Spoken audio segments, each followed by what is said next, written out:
আসসালামু আলাইকুম। সুইচিং এর দ্বিতীয় part basic setup packet tracer. এই পার্টে আমরা জানবো আমরা কোন ডিভাইস ব্যবহার করে নেটওয়ার্ক ডিজাইন করব। আমরা এখান থেকে রাউটার নিব একটা। আমরা নিব 2811 রাউটার। আমরা একটা সুইচ নিব 24 পোর্টের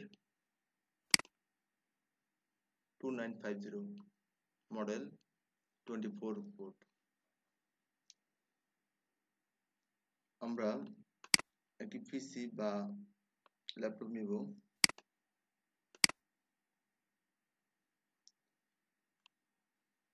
এই তিনটির মধ্যে সংযোগ প্রদান করার জন্য আমাদেরকে ওয়্যার ব্যবহার করা লাগবে। তাহলে আমরা দেখি, এটি হচ্ছে দেখি আমরা এটা ইউজ করি। ফার্স্ট ইথারনেট পোর্ট 0/0 কানেক্ট করলাম। ফার্স্ট ইথারনেট পোর্ট 0/1 আমাদের একটা কানেক্ট হয়ে গেছে। দেন আবার নিলাম first ethernet port 0/2 first ethernet port 0, একটাই পোর্ট থাকে এখানে। এটা অটোমেটিক কানেক্ট হয়ে যাবে, এখানে কনফিগার করা লাগবে। এই কিছুক্ষণ সময় নেই, 40 সেকেন্ড বা 50 সেকেন্ড, এমন একটা সময় নেই, এর মধ্যে ঠিক হয়ে যাবে। এটা কানেক্ট হয়ে যাবে অটোমেটিক, আর এটাতে কনফিগার করা লাগবে।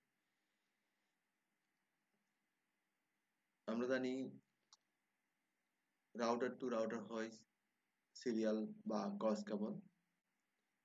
আর হচ্ছে যখন আমরা আলাদা ধর্মী রাউটার ব্যবহার করি তখন স্টেট কেবল হয়,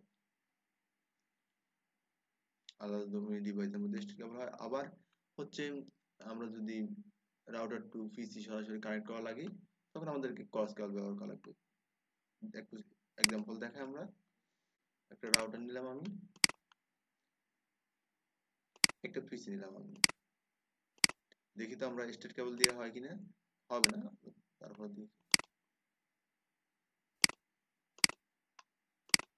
হয়েছে, কিন্তু এখানে কাজ হবে না কখনো। এই জন্য আমরা করা লাগবে ক্রস কেবল।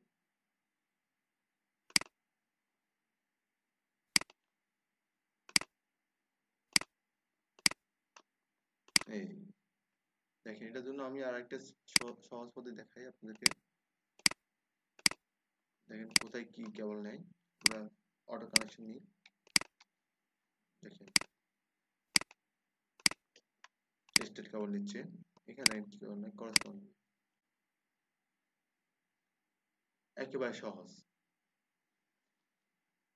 আমরা একটু দেখি জিনিস আসলে ব্যবহারটা কি।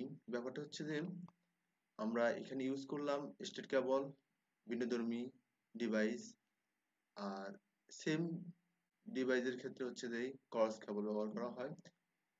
আদার্স আমরা সিরিয়াল কেবলও ব্যবহার করতে পারি। আজকের ভিডিও এই পর্যন্তই। নেক্সট ভিডিওর জন্য সাথে থাকবেন। ধন্যবাদ।